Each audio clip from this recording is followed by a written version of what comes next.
সদস্য জনাব আন্দালিব রহমান পার্থ। 115 ভোলা 1। আপনার সময় 12 মিনিট। বিসমিল্লাহির রহমানির রহিম। মাননীয় স্পিকার, আপনাকে ধন্যবাদ।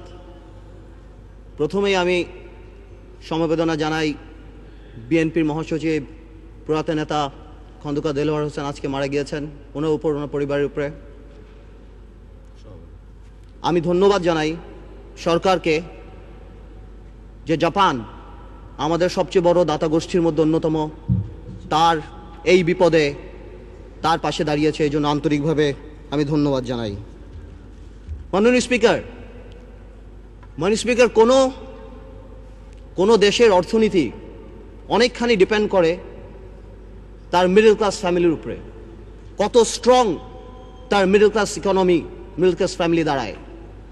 স্লোলি বাট শিওরলি আমরা সেদিকে যাচ্ছিলাম, কিন্তু কোথা থেকে ঠিক 96-এর মতো এক দরবেশ এসে হাজির হলো। মাননীয় স্পিকার, এটাকে আইসোলেটেডলি করে দেখলে হবে না। আজ থেকে 3-4 বছর আগে যারা সেলফ ডিক্লেয়ার্ড ব্যাংক্রাপ্ট ছিল, আত্মস্বীকৃত দেউলিয়া, যারা নিউজ পেপারে বলেছিল 700 কোটি টাকা 800 কোটি টাকা লস, যাদের 1000 কোটি টাকা বরং, সেই দরবেশরা এই 2 বছরে ব্যাংকের টাকা শোধ করে আরো 10,000 কোটি টাকার মালিক হয়ে গিয়েছে। এই দরবেশ এবং তার সাথে তাদের বিভিন্ন মুরিদ। আমি স্পষ্ট করে বলতে চাই, চোর কোনো দলের না। একজন মাননীয় সংসদ সদস্য বললেন আমাদের দলের বা 4 দলীয় ঐক্যজোটের একজনের নাম, যদি সেও থাকে সবার বিচার হওয়া উচিত। এখন সময় এসেছে। মাননীয় স্পিকার, একটা কথা নিবিড়ভাবে দেখতে হবে, এটা কোনো আইসোলেটেড হ্যাপেনিং না। সরকারের তরফ থেকে লাগামহীন বক্তব্য এসেছে। মাননীয় স্পিকার, আপনি স্মরণ করে দেখেন, আমি অবাক হয়ে গেলাম। মাননীয় সংসদ সদস্য বলল স্পেকুলেটিভ মানে নাকি ফটকা, তাহলে ফ্রড মানে কি? স্পেকুলেটিভ মানে যদি ফটকা হয়ে থাকে, তাহলে what is the meaning of fraud? একবার মাননীয় অর্থমন্ত্রী বললেন এখানে হতেই পারে, মাননীয় অর্থমন্ত্রী বললেন এগুলি হতেই পারে। ডক্টর মশিউর রহমান বললেন this is none of our concern. Share market আমাদের কোনো চিন্তার ব্যাপার না। সরকারের তরফ থেকে তা বলা হলো এতে বিরোধী দল দায়ী। মাননীয় স্পিকার, এই কথাগুলি শেয়ার মার্কেটকে অ্যাগ্রাভেট করেছে। তারা ট্রান্সফর্মার লাগিয়েছে, রেগুলেটর লাগিয়েছে, এটা লাগিয়েছে, ওটিয়ে লাগিয়েছে, কোনো লাভ নাই। তারা ডেকে এনে মানুষকে ইনভেস্ট করেছে। 30 থেকে 40 হাজার কোটি টাকা বিদেশে চলে গেছে। মাননীয় স্পিকার, গত 2 বছরে 12 লক্ষ বিও অ্যাকাউন্ট হয়েছে। এর আগে আরো 20 লক্ষ ছিল, এর মধ্যে 8 লক্ষ শুধু আমাদের মা বোনেরা। মাননীয় স্পিকার, আমার যদি বিও অ্যাকাউন্ট থাকে, if I have a BO account, naturally my mother, my sister, my friend সবাই আমার উপরে ডিপেন্ডেন্ট থাকে। এক বিও অ্যাকাউন্ট দিয়ে 5 জন, 6 জন, 10 জন কাজ করে। আপনি জানেন বাংলাদেশে কোনো ব্যবসা বাণিজ্য এখন নেই, সারা পৃথিবীতে মন্দা। এই মুহূর্তে সবাই 2 লাখ টাকা 5 লাখ টাকা ইনভেস্ট করে 5,000 টাকা কামাই করার জন্য চেষ্টা করেছে। এটা কি কোনো অপরাধ? I can very well understand. বিজনেসে লস হবে, লাভ হবে, কিন্তু ডাক দিয়ে তো আপনি ধোকা দিতে পারেন না। বারবার ডেকে এনে শেয়ার মার্কেটে ইনভেস্ট করিয়ে তাদেরকে রাস্তায় ফেলে দেওয়া হচ্ছে। 30 লক্ষ লোক যদি স্বাধীনতা যুদ্ধে মারা যায় মাননীয় স্পিকার, তাহলে 30 লক্ষ লোক এই আওয়ামী লীগ আমলে ফকির হয়েছে। মাননীয় speaker, one thing I just don't understand. আজ থেকে 1 বছর আগে এইখানে দাঁড়িয়ে বললাম এয়ারটেলের কথা। এই এয়ারটেল 2000 কোটি টাকার শেয়ার কেলেঙ্কারি করে বাংলাদেশকে 95 কোটি টাকা স্ট্যাম্প ডিউটি দেয়নি। সারা বাংলাদেশ যখন বিদ্যুতের জন্য পাগল, এক আরবিতে 2,80,000 অ্যাপ্লিকেশন আছে বিদ্যুতের। 5 লক্ষ শুধু আছে বিভিন্ন কলকারখানা প্রতিষ্ঠান, বড় ছোট দালানের।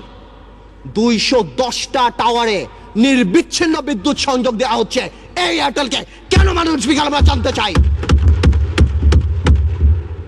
আমি জানি আমার এই কথায় এয়ারটেলের করাপশন বন্ধ হবে না, ইনভেস্টিগেশন হবে না, তবে the time has come. I want to urge the people of Bangladesh যে আপনারা এয়ারটেলকে প্রত্যাখ্যান করেন। যেই কোম্পানি ইস্ট ইন্ডিয়া কোম্পানির মতো এত কোটি কোটি টাকা ট্যাক্স ফাঁকি দিয়ে, স্ট্যাম্প ডিউটি ফাঁকি দিয়ে এই দেশে ব্যবসা বাণিজ্য করছে, তাদের ইন্টেনশন ভালো না। আমি সবাইকে অনুরোধ করব বাংলাদেশের যে আপনারা এয়ারটেলকে বয়কট করেন, পাবলিকলি বয়কট করেন। মাননীয় স্পিকার, সন্ত্রাস, সন্ত্রাস আর পাওয়ার প্ল্যান্ট। একটা কথা আমি শুধু বলবো, একজন মাননীয় সংসদ সদস্য বললেন ইলেকট্রিসিটিতে নাকি দেশ প্রেগনেন্ট হয়ে গেছেন। I am not use to this languages, but আমার জবাব দিতে যখন দেখি চানাচুর কোম্পানি, ফার্নিচার কোম্পানি, নাম নিচ্ছি অটোবি, যারা সারা জীবন ফার্নিচার বানিয়েছে তারা বিদ্যুৎ প্ল্যান্ট পেয়েছে, আমার মনে হয় এই প্রেগন্যান্সি খুব তাড়াতাড়ি মিসক্যারেজ হয়ে যাবে এবং এই দেশে বিদ্যুৎ আসবে না। আমরা চাই, আমরা দেখতে চাই যাতে বিদ্যুৎ আসুক। আমি যদি দেখি গাধাকে দিয়ে ঘোড়ার রেস দৌড়ানো হচ্ছে, আমি জানি এই গাধা গন্তব্যে কোনোদিন পৌঁছাবে না। মাননীয় স্পিকার, ডক্টর ইউনিসকে নিয়ে কিছু কথা না বললেই নয়। মাননীয় speaker, I will not go into the details of the law. তবে অনেকেই বলে যে ল ইজ ইকুয়াল। এখানে অনেক বড় বড় কনস্টিটিউশনের বিজ্ঞ লোকেরা আছেন, তারা যদি থাকতেন আরো সুবিধা হতো। মাননীয় স্পিকার, যদিও পার্লামেন্ট বলে, সংবিধান বলে ল ইজ ইকুয়াল, বাট বাস্তবে কিন্তু ল ইজ নট ইকুয়াল। 111-এ দেখেছি অনেক বড় বড় নেতাদেরকে বিষ তেলে রাখা হয়েছে, কিন্তু দুই নেত্রীর জন্য আলাদা জেলখানা রাখা হয়েছে। এই পার্লামেন্টে আমি যা বলবো দ্যাট ইজ ইমিউন। ডিপ্লোম্যাটরা অনেক কিছু করে, ইমিউনিটি আছে। কিছু কিছু ক্ষেত্রে কিছু কিছু স্পেশাল মানুষের জন্য ল একটু কার্ভ করে যেতে পারে। Doctor Yunus, I can very well understand 65 বা 70 ইয়ার্স ওল্ড, বাট 80 বছরের রাষ্ট্রপতি যদি এত বড় বক্তব্য লিখতে পারে, 75 বা 70 বছরের ডক্টর ইউনুস আমি মনে করি গ্রামীণ ব্যাংকের এমডি পদে ভালোভাবেই থাকতে পারত। মাননীয় স্পিকার, ডক্টর ইউনুস বাংলাদেশের সম্পদ না পৃথিবীর সম্পদ। আমি দেখেছি আমাদের মাননীয় পররাষ্ট্রমন্ত্রী বলেছেন this will not affect our relationship, বহির্বিশ্বের সাথে আমাদের সম্পর্কে। ঠিক তার পরের দিনই জন কেরি বলেছেন উই আর কনসার্নড। 23 জন কংগ্রেসম্যান বলেছেন উই আর কনসার্নড। বহির্বিশ্ব ফোন উঠে ঝগড়া করবে না, এটা তাদের diplomatic language, that we are concerned, we are looking into the matter. Doctor Yunus আমাদের মতো না। আমার ফোনে সবচেয়ে বড় ভিআইপি ফোন করে জয়নাল আবেদিন ফারুক সাহেব, আর ডক্টর ইউনুসের ফোনে ফোন করে হিলারি ক্লিন্টন। মনে রাখতে হবে সে কোথায় উঠে গিয়েছেন।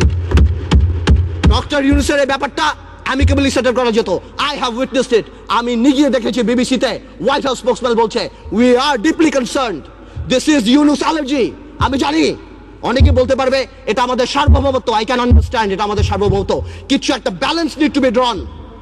এখন সার্বভৌমত্বর সাথে ব্যালেন্স, এখন গ্লোবালাইজেশনের সময় কালকে বাংলাদেশের বিপদ হচ্ছে, আমরা তাদের কাছে যে হাত পাততেছি, দুই নেত্রীর মনোমালিন্য হচ্ছে, নির্বাচনে যাব কি যাব না, আমেরিকান এম্বাসির দাওয়াতে ভিড় লেগে যাচ্ছে, এখানে ভিড় লেগে যাচ্ছে, আর যখন কোনো কিছু হচ্ছে তখন কি বলা হচ্ছে এটা আমাদের সার্বভৌমত্ব ব্যাপার।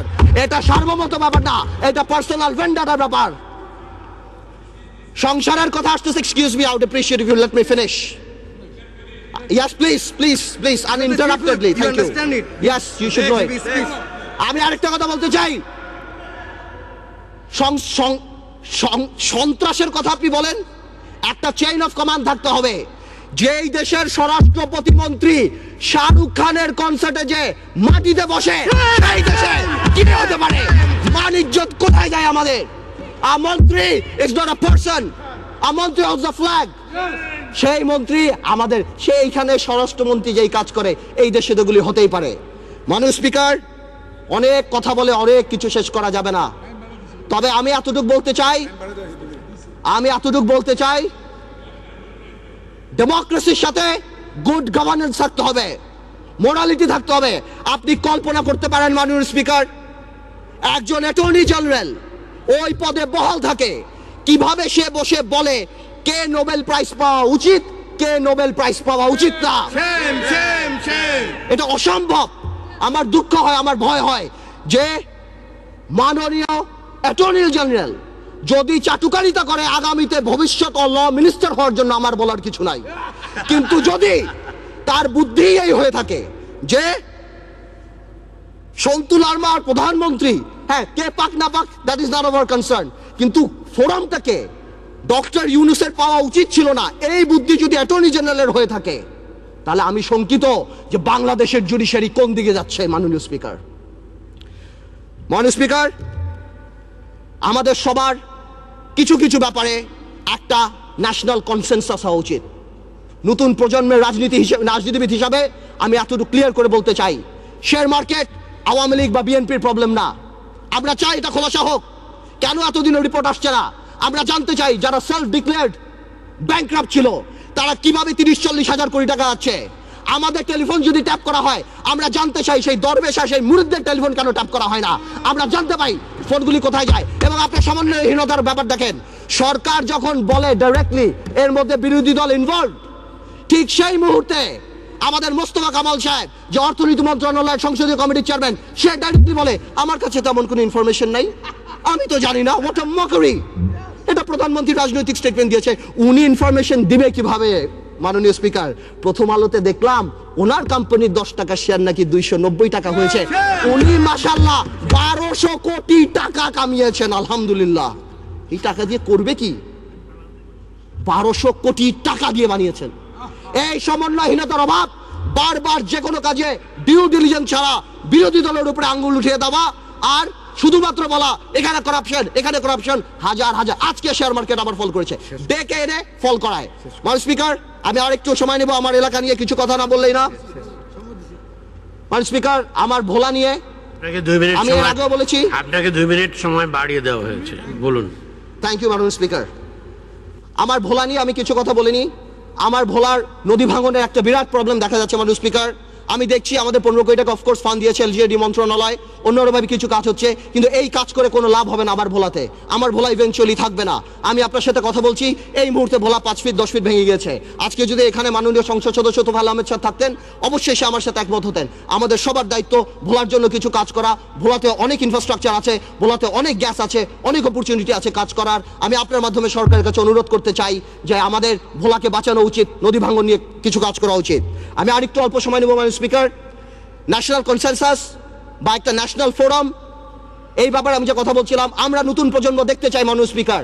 কিছু কিছু ক্ষেত্রে কিছু কিছু কালপিট, আপনারা যদি সরকার দলীয় সংসদ সদস্য যদি মনে করে যে আমাদের 2-1 নাম বলে, হাওয়া ভবনের নাম বলে এগুলি তারা পার পেয়ে যাবে না।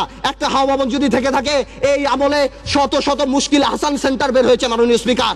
আপনি যদি সেখানে যান আপনার মুশকিল আসান হয়ে যাবে মাননীয় স্পিকার। আপনি দরবেশের মুরিদ হবেন, আপনাকে ভূ দিবে, 2000 কোটি টাকা মালিক হয়ে যাবেন।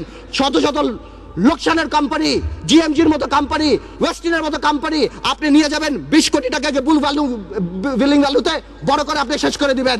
আপনি হঠাৎ রাতারাতি 40 কোটি টাকার মালিক হয়ে যাবেন। সর্বশেষ আমি একটা কথা বলবো, আমি সরকারকে আন্তরিকভাবে ধন্যবাদ জানাই যে সরকার এই দরবেশ বাবাকে বাংলাদেশের অর্থমন্ত্রী বানায় নাই। যদি বানাতো, দেশটার প্লেসমেন্ট শেয়ার বের করে, দেশটার বুক ভ্যালিং বের করে এখন মার্কেটে বিক্রি করে দিত। আপনাকে ধন্যবাদ মাননীয় স্পিকার।